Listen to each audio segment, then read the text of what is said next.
इस वीडियो में हम जानेंगे hard and soft acid and base के पियर्सन की अवधारणा के बारे में, theoretical basis of hardness and softness. उसके अंतर्गत हम जानेंगे ionic and covalent bond theory, pi bonding theory and Pitzer के सिद्धांत के बारे में जानेंगे।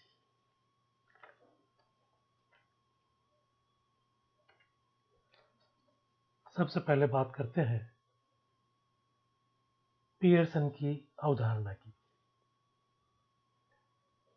सन 1963 में R.G. पियर्सन नामक वैज्ञानिक ने लुईस अम्ले और लुईस क्षारों के बीच गुणात्मक सहसंबंध को और आगे बढ़ाते हुए उसे काफी जनरलाइज कर दिया और लुईस अम्ले और क्षारों को दो श्रेणियों में बांट दिया। वो दो श्रेणियां कौन सी थी? वो थी हार्ड एंड सॉफ्ट, कठोर और मृदु। पियर्सन ने इन्हें क्लास ए और क्लास बी नाम दिया। क्लास ए में ऐसे धातु आयन जो आकार में छोटे और जिनका बहुत ही कम ध्रुवीकरण होता हो, पोलराइजेशन बहुत कम होता हो, वे धातु आयन रखे गए। और ये धातु आयन उन गैर धातु या अधातु या लिगेंड से कोऑर्डिनेशन को प्रेफरेंस देते हैं जो छोटे हों और जिनका ध्रुवीकरण आसानी से नहीं हो पाए। पियर्सन ने ऐसी धातुओं को तो हार्ड एसिड कहा और इस तरह के लिगेंड को हार्ड बेस यानी कि कठोर क्षार कहा।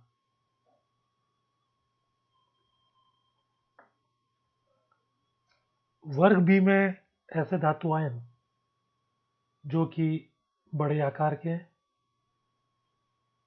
और बहुत ही आसानी से या अधिक ध्रुवीकरण योग्य होते हैं, वे अपने समान गुणों वाले अधातु या लिगेंड के साथ बंध बनाना पसंद करते हैं। पियर्सन ने ऐसी धातुओं को सॉफ्ट एसिड और ऐसे लिगेंड्स को सॉफ्ट बेस कहा। मोटे रूप से कह सकते हैं कि छोटे धातु आयन हार्ड एसिड है, जबकि बड़े धातु आयन सॉफ्ट एसिड है। पियर्सन द्वारा अम्ल और क्षार को कठोर और मृदु के रूप में वर्गीकृत करने के प्रयास को hard and soft acid and base या संक्षिप्त में HSAB या पियर्सन की अवधारणा के रूप में जाना जाता है। संक्षिप्त में हम इसे HSAB कॉन्सेप्ट कह सकते हैं। पियर्सन की अवधारणा का सिद्धांत। हार्ड और सॉफ्ट एसिड और बेस के बीच बने कॉम्प्लेक्स के स्थायित्व के पूर्वानुमान के लिए पियर्सन ने एक सरल नियम दिया। इसे पियर्सन का सिद्धांत कहते हैं। तो पियर्सन का सिद्धांत हमें हार्ड और सॉफ्ट एसिड और बेस की अभिक्रिया से जो कॉम्प्लेक्स बनता है वह कितना स्थायी होगा, उसके पूर्वानुमान के बारे में कुछ नियम देता है। पियर्सन के अनुसार जो हार्ड एसिड है वे हार्ड बेस के साथ कोऑर्डिनेट करना पसंद करते हैं और स्टेबल कॉम्प्लेक्स कंपाउंड बनाते हैं, जबकि जो सॉफ्ट एसिड है वे सॉफ्ट बेस के साथ बंध बनाना पसंद करते हैं और स्थायी संकुल यौगिक बनाते हैं।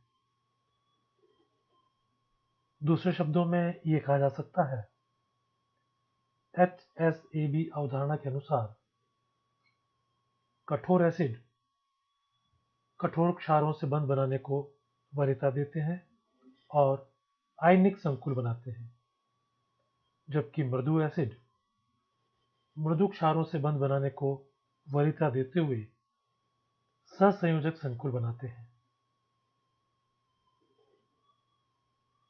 HSAB अवधारणा को HSIP प्रिंसिपल भी कहा जा सकता है। HSIP अर्थात हार्ड सॉफ्ट इंटरेक्शन प्रिंसिपल। यह बात हमें याद रखनी चाहिए कि पियर्सन की जो अवधारणा है यह कोई फिक्स सिद्धांत या स्पष्टीकरण नहीं है। यह एक सरल नियम है जो अम्ल क्षार की अभिक्रिया के फलस्वरूप जो उत्पाद बनते हैं उनके स्थायित्व के बारे में पूर्वानुमान करवा सकता है।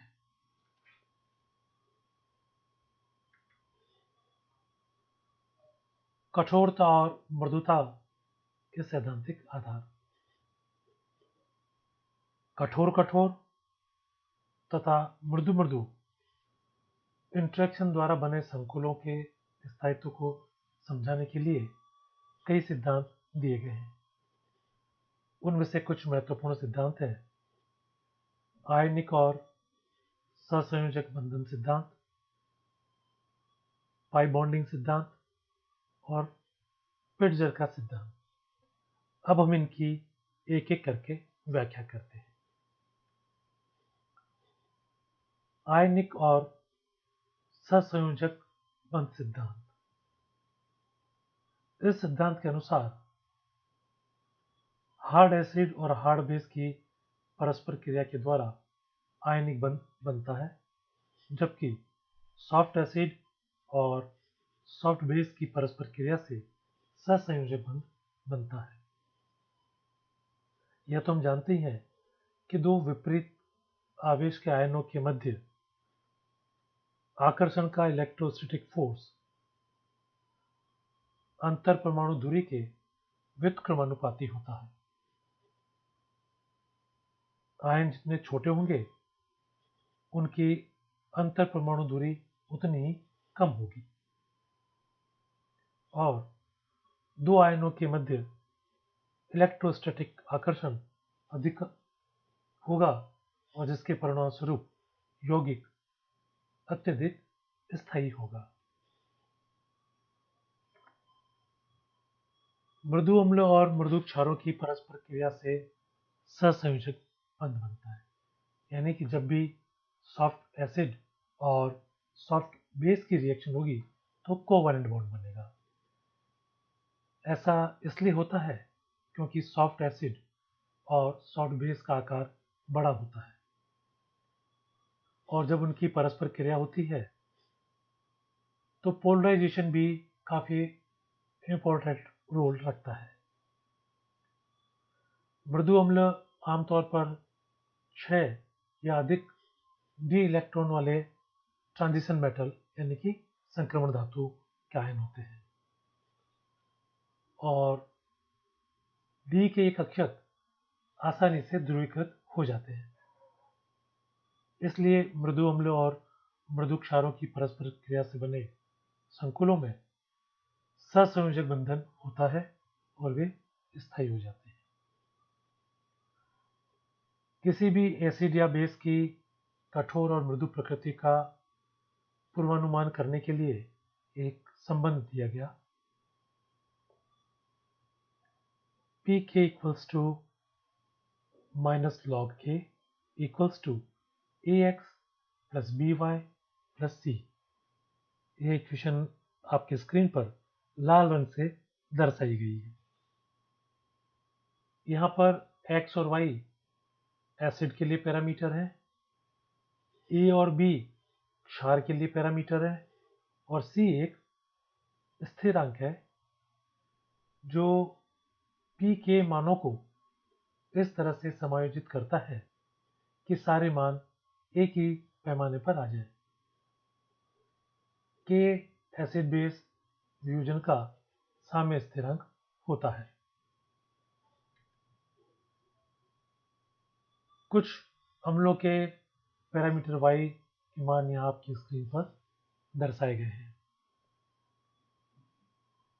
इन मानों से यह स्पष्ट है, यदि y पैरामीटर का मान 2.80 से कम है तो एसिड कठोर होगा, और पैरामीटर y का मान 3.20 से अधिक है तो वह अम्ल मृदु होगा। बॉर्डर लाइन वाले जो अम्ल है उनके लिए पैरामीटर y का मान 2.80 और 3.2 के मध्य होता है। कुछ क्षारों के लिए पैरामीटर b के मान यहाँ दर्शाए गए हैं। इस सारणी से यह स्पष्ट है कि यदि पैरामीटर b का मान 3 से कम है तो क्षार कठोर होगा, और यदि पैरामीटर b का मान 5 से अधिक है तो क्षार मृदु होगा। पैरामीटर x और पैरामीटर a के मान भी अम्ल और क्षार की कठोर और मृदु प्रकृति के बारे में जानकारी देते हैं। अब बात करते हैं पाई बॉन्डिंग थ्योरी की। यह थ्योरी मुलिकेन और चैट द्वारा पाई बॉन्डिंग के आधार पर सॉफ्ट परस्पर क्रिया को समझाने के लिए दी गई थी। यानी कि सॉफ्ट एसिड और सॉफ्ट बेस के बीच में जो क्रिया होती है उसको पाई बॉन्डिंग के आधार पर समझाने के लिए मुलिकेन और चैट ने यह सिद्धांत दिया था। मृदु अम्लों की निम्न ऑक्सीकरण अवस्था होती है और इनमें बड़ी संख्या में डी इलेक्ट्रॉन होते हैं, और इस तरह से मृदु क्षार जो कि एक अच्छे पाई बॉन्डिंग लिगेंड भी होते हैं, उनके साथ ये स्ट्रॉन्ग बॉन्ड बनाने की प्रबल प्रवृत्ति रखते हैं। सॉफ्ट एसिड और सॉफ्ट बेस का ध्रुवीकरण भी पाई बॉन्डिंग का समर्थन करता है। पिट्जर का सिद्धांत। पिट्जर के अनुसार आकार में बड़े दो परमाणु जो कि ध्रुवीकरण के योग्य हों, उनके बीच के बंधन को डिस्पर्सन एनर्जी स्थायित्व प्रदान करती है। आकार और ध्रुवीकरण में वृद्धि के साथ साथ यह डिस्पर्सन एनर्जी भी बढ़ती है। यही कारण है कि soft interaction soft hard interaction की तुलना में अधिक स्थायी होते हैं। अब बात करते हैं अम्ल क्षार सामर्थ्य और कठोरता और मृदुता की। यहाँ हमें यह ध्यान रखना है कि किसी भी अम्ल या क्षार का सामर्थ्य उनकी कठोरता और मृदुता से काफी अलग विशेष प्रकार का गुण है।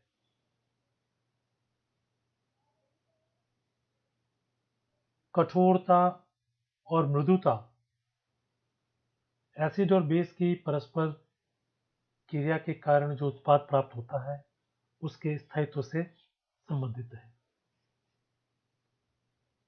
इसे कुछ प्रेक्षणों की सहायता से भी समझा जा सकता है। पहला, OH- और F- आयन दोनों ही हार्ड बेस हैं, जबकि हाइड्रोक्सिल आयन फ्लोराइड आयन की तुलना में 10⁻13 टाइम्स प्रबल बेस यानी कि स्ट्रॉन्ग बेस है। दूसरा,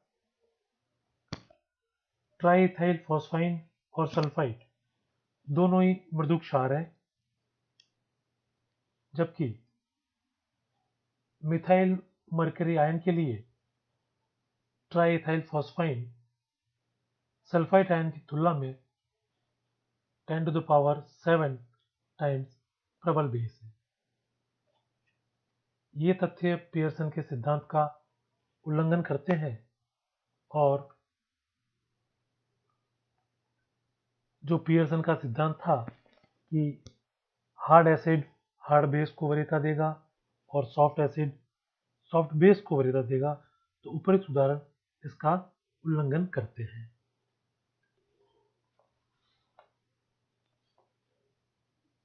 पहली अभिक्रिया जिसमें soft base sulphide ion hard base fluoride ion को विस्थापित कर सकता है, इसे समीकरण के रूप में यहां दर्शाया गया है। दूसरा, hard base hydroxyl ion soft base sulphide ion को CH3HgSO3 के मृदु मृदु संयोजन से विस्थापित कर सकता है, जो नीचे अभिक्रिया में दर्शाया गया है। इन केसेस में जो ऊपर हमने अभी चर्चा की, क्षारों के सामर्थ्य का क्रम इस प्रकार से है। सल्फाइड आयन का सामर्थ्य फ्लोराइड आयन से ज्यादा है, जबकि हाइड्रोक्सिल आयन का सामर्थ्य सल्फाइड आयन से ज्यादा है, और यह कठोर मृदु की अवधारणाओं को बिना ध्यान दिए हुए अभिक्रिया को आगे होने के लिए पर्याप्त है।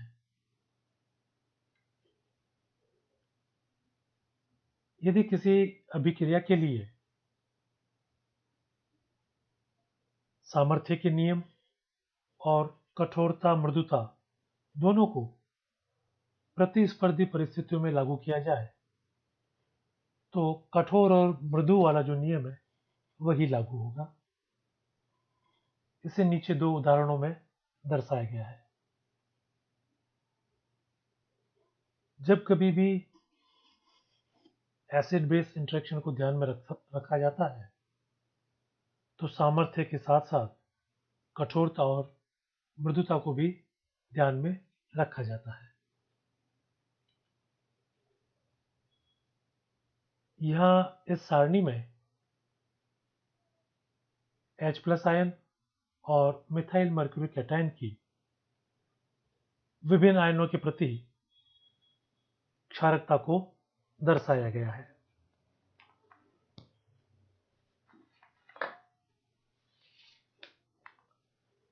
सारणी से यह स्पष्ट है कि ट्राईएथाइल फॉस्फीन और सल्फाइड आयन जैसे क्षार मिथाइल मर्क्यूरी कैटायन और प्रोटॉन दोनों के लिए बहुत प्रबल है, लेकिन ट्राईएथाइल फॉस्फाइन और सल्फाइड आयन दोनों के लिए लगभग 1,00,000 गुना बेहतर है, इसीलिए दोनों को क्षार माना जाता है। OH- ion methyl mercury ion और हाइड्रोजन आयन दोनों के प्रति एक प्रबल क्षार है, लेकिन हाइड्रोजन आयन के प्रति यह लगभग 1,00,000 गुना बेहतर क्षार है, इसलिए यहाँ पर हाइड्रोक्सिल आयन कठोर है। फ्लोराइड आयन की बात करें तो यह मिथाइल मर्करी या हाइड्रोजन आयन के प्रति कोई अच्छा क्षार नहीं है, लेकिन इन दोनों की तुलना करें, यानी मिथाइल मर्करी आयन और हाइड्रोजन आयन की, तो फ्लोराइड आयन हाइड्रोजन आयन के प्रति थोड़ा बेहतर है, और यह जो सारणी में मान दर्शाए गए हैं उससे स्पष्ट होता है। आज के इस वीडियो में हमने जाना HSAB का Pearson concept, theoretical basis of hardness and softness, जिसके अंतर्गत हमने ionic and covalent bond theory, pipe bond theory और पिट्जर थ्योरी पर चर्चा की। अगले वीडियो में हम जानेंगे कि इस HSAB सिद्धांत के क्या क्या अनुप्रयोग हैं और उनकी क्या सीमाएं हैं?